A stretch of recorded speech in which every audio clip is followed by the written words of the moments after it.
नमस्कार दोस्तों, आरकेएन एकेडमी पर आपका हार्दिक स्वागत एवं अभिनंदन।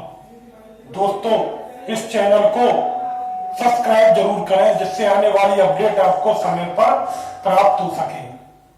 दोस्तों, हम क्या अध्ययन कर रहे थे? मध्य पाषाण काल के बारे में अध्ययन कर रहे थे। इसके अंतर्गत मैं आपको क्या बता रहा था कि जो उपकरण यहां से प्राप्त हुए उसके बारे में मैंने बताया था। किस किस वस्तु से उपकरण बनाए जाते थे वो मैंने बताया था। इसके अलावा जो यहाँ के जो स्थल हैं उनसे मिले साक्ष्यों के आधार पर क्या परिवर्तन हुआ वो मैंने बताया। अब उन परिवर्तनों के आधार पर हम विशेषताओं के बारे में अध्ययन करते हैं कि यहाँ पर मध्य पाषाण काल की मुख्य विशेषताएं क्या थी।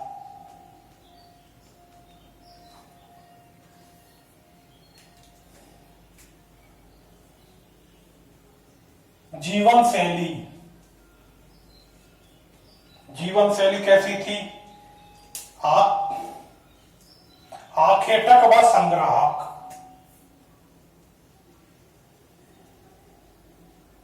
आखेटक व संग्राहक, क्योंकि अभी भी मनुष्य उत्पादक नहीं बना था, संग्राहक ही था और शिकार करके अपना जीवन यापन व्यतीत करता था, यानी संग्रह करके वो अपना जीवन यापन व्यतीत करता था।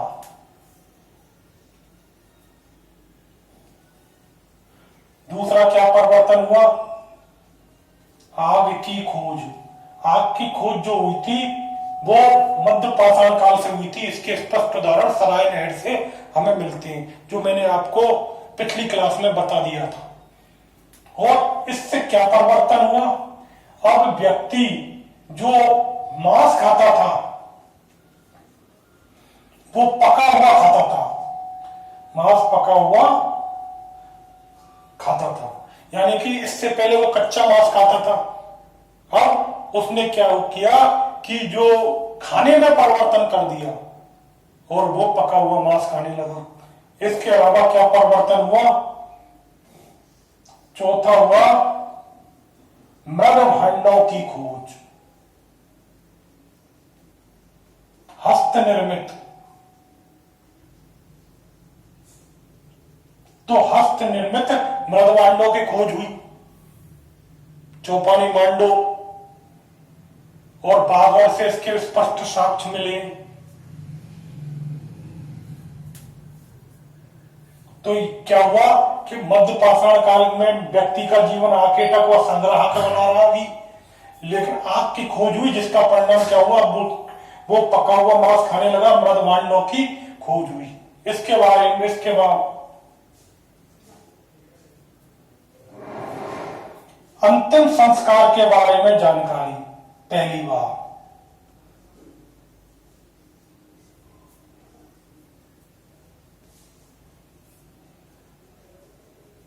दोस्तों, हमें समाधान मिले हैं मुख्य खाखा से, सराय नहर से, महदमा से व दमदमा से, जिसके बारे में मैंने पहले बताया था। और यहां सामान्य तौर से सबको किस तरह दफनाया जाता था? उसका सिर पश्चिम की ओर व पैर पूर्व की ओर होती थी।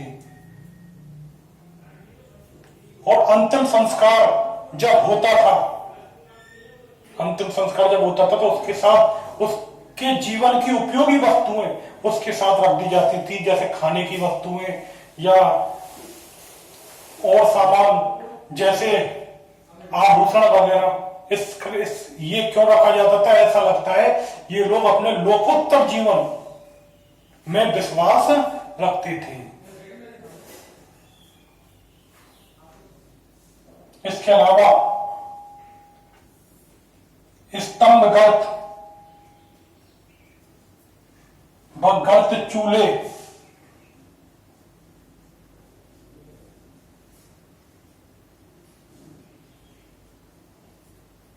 के बारे में जानकारी महदमा से, सराय नहर से और दमदमा से स्तंभ गर्त व गर्त चूल्हे मिले। तो उनके बारे में जानकारी यहां से प्राप्त होती है। इसके अलावा पशुपालन के बारे में जानकारी। हालांकि पशुपालन इस समय नियमित अर्थव्यवस्था का आधार नहीं था, वो नव पाषाण काल में नियमित अर्थव्यवस्था का आधार बनेगा कृषि और पशुपालन, क्योंकि इस समय व्यक्ति का जीवन स्थायी नहीं था, अभी भी उसका जीवन घुमक्कड़ था। हालांकि कुछ जगह क्या है, जंगली धान के साक्ष्य भी प्राप्त हुए, लेकिन वो नियमित कृषि में नहीं आता। और पशुपालन के प्राचीनतम साक्ष्य खामेले मैंने बताया था दोस्तों बागौर में। इसके अलावा इन विशेषताओं के अलावा अभी भी व्यक्ति जो है अंतिम संस्कार के बारे में जानकारी होने के बावजूद भी धार्मिक जीवन से अभी भी अनभिज्ञ था, कृषि से वह अनभिज्ञ था। कृषि के बारे में अभी जानकारी प्राप्त नहीं हुई, इसलिए व्यक्ति का जीवन कैसा था, अस्थायी था और वह आखेटक बस संग्रह की स्थिति में था। तो दोस्तों ये तो आपकी मध्य पाषाण काल की विशेषता है। अब मुख्य पुरास्थलों के बारे में जानकारी प्राप्त करेंगे। अब मध्य पाषाण काल के जो पुरास्थल हैं उनके बारे में।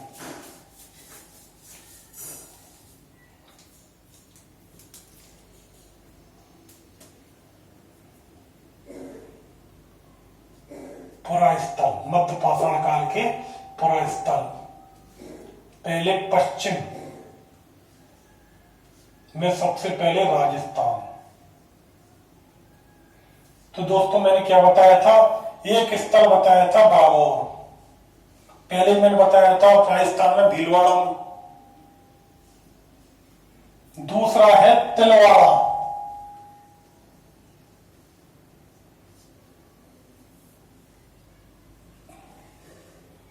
तीसरा है धनेड़ी, चौथा है सोजत पाली में। तो राजस्थान में कौन कौन से मुख्य स्थल कौन सा बागौर, यहां से पशुपालन के साक्ष्य प्राप्त हुए। इसके अलावा तिलवाड़ा, धनेली और सोजत, ये प्रमुख स्थान थे। इसके बाद आता है आपका गुजरात।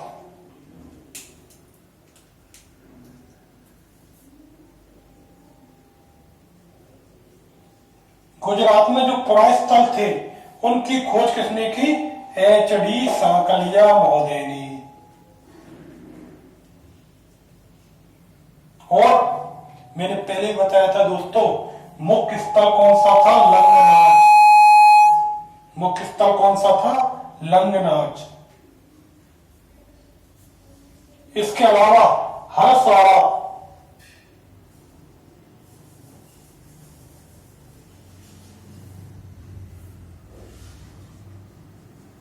अखाज। तो गुजरात में जो मुख्य स्थल थे लंगनाज, हरसौड़ा, अखाज, ये प्रमुख स्थल थे। और गुजरात में जो खोज की थी वो एच.डी. सांकलिया ने की थी। अब दोस्तों महाराष्ट्र में देखते हैं।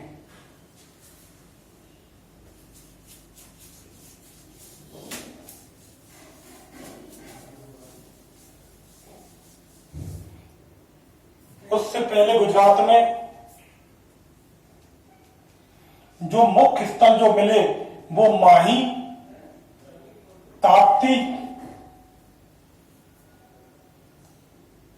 व साबरमती नदी घाटियों पर मिले। गुजरात में जो मुख्य पुरास्थल मिले वो माही, ताप्ती व साबरमती नदी घाटियों पर मिले। इसके अलावा आता है महाराष्ट्र। महाराष्ट्र में कौन से स्थल हैं, खड़ीवली व पेसारा।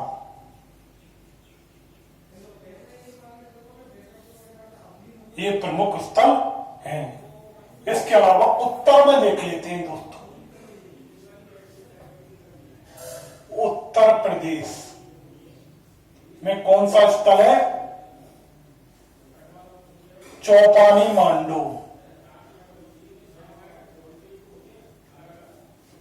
जब सर्वप्रथम सबसे प्राचीन जो जंगली धान थे उसके साक्ष्य प्राप्त हुए, मृदभांडों के साक्ष्य में प्राप्त हुए।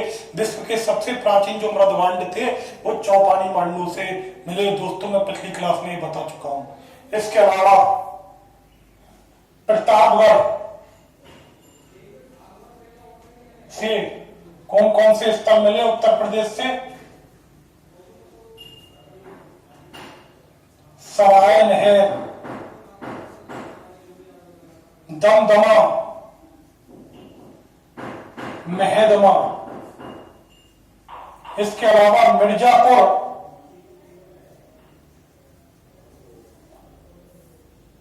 उत्तर प्रदेश से लेखैया,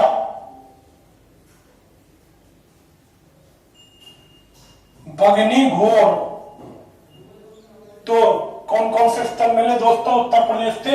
चौपानी मांडू और सरायन है, दमदमा, मेहदमा, मिर्जापुर, लेखैया, बगनी घोर।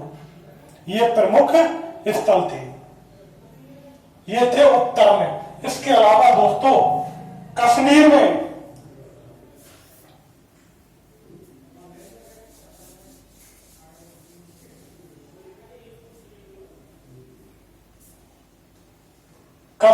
में कोई भी पुरास्थल नहीं मिला, यानी कि मध्य पाषाण काल के पुरास्थलों में, मतलब कश्मीर में मध्य पाषाण काल के स्थलों का अभाव है। कश्मीर में कोई भी पुरास्थल नहीं मिला। इसके अलावा आता है पूरब में।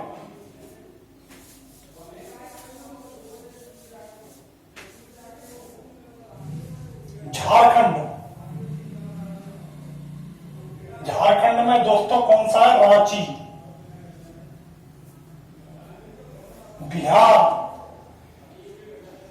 बिहार में कौन सा है दोस्तों? राजगीर व भागलपुर।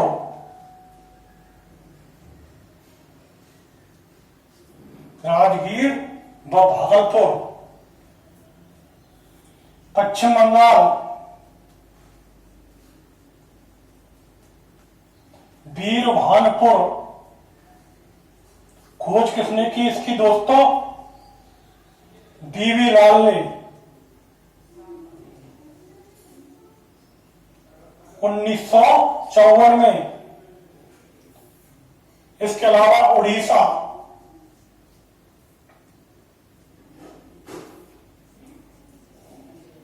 उड़ीसा में है कुचाई।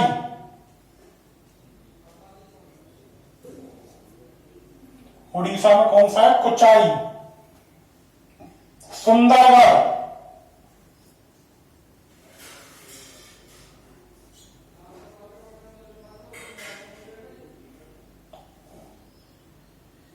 धेन कला, कुछ ऐसा ही नाम है दोस्तों। तो उड़ीसा में कौन सा? कुचाई, सुंदरगढ़ व धेन कला। ये हो गए दोस्तों पूरब। अब दोस्तों मध्य में देखते हैं।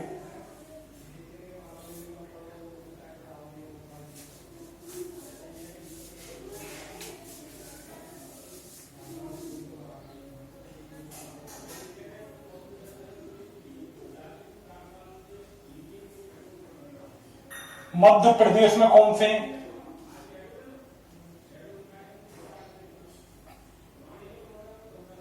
दोस्तों आजमगढ़। आजमगढ़ के बारे में मैंने बताया था कि यहां भी पशुपालन के साक्ष्य पाए गए, लेकिन वो सबसे प्राचीन जो साक्ष्य थे वो बागौर से थे। दूसरा वो भीमबेटका,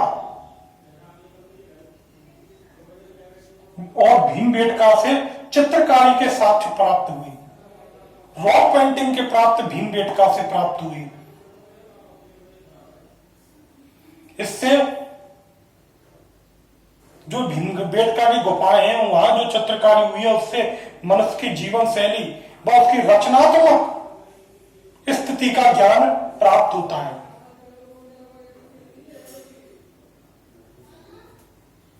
अब आता है दोस्तों दक्षिण।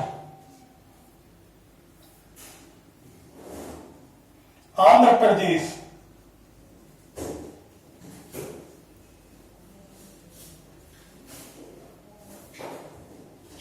रेनीगुंटा, नागार्जुनी कोंडा, गिद्धलूर,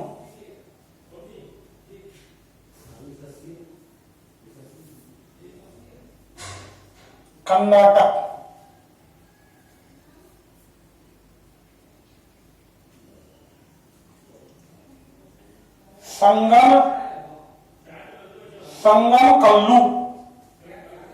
संगम कल्लू, कीवनहल्ली, जलहल्ली। कर्नाटक में खोज किसने की? सुब्बाराव।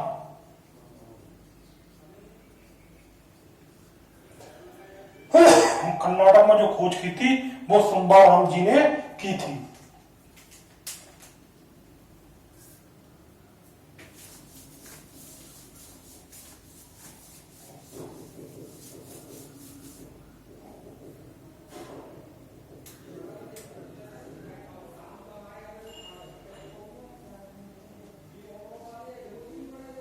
और इनके साथ सांकलिया भी थे। किसके साथ? जो कर्नाटक में खोज हुई थी उनके साथ सुब्बाराव व सांकलिया जी ने कर्नाटक में जो पुरास्थल थे उनकी खोज की। इसके बाद आता है तमिलनाडु। तमिलनाडु में विशाखापट्टनम,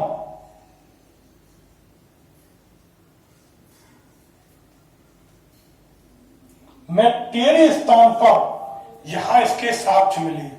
किसके? मध्य पाषाण काल के। तो ये दोस्तों ये हो गए आपके मुख्य पुरास्थल जिनके बारे में मैंने जानकारी दी। दोस्तों आपको क्लास पसंद आई हो तो इस चैनल को सब्सक्राइब जरूर करें। नमस्कार दोस्तों।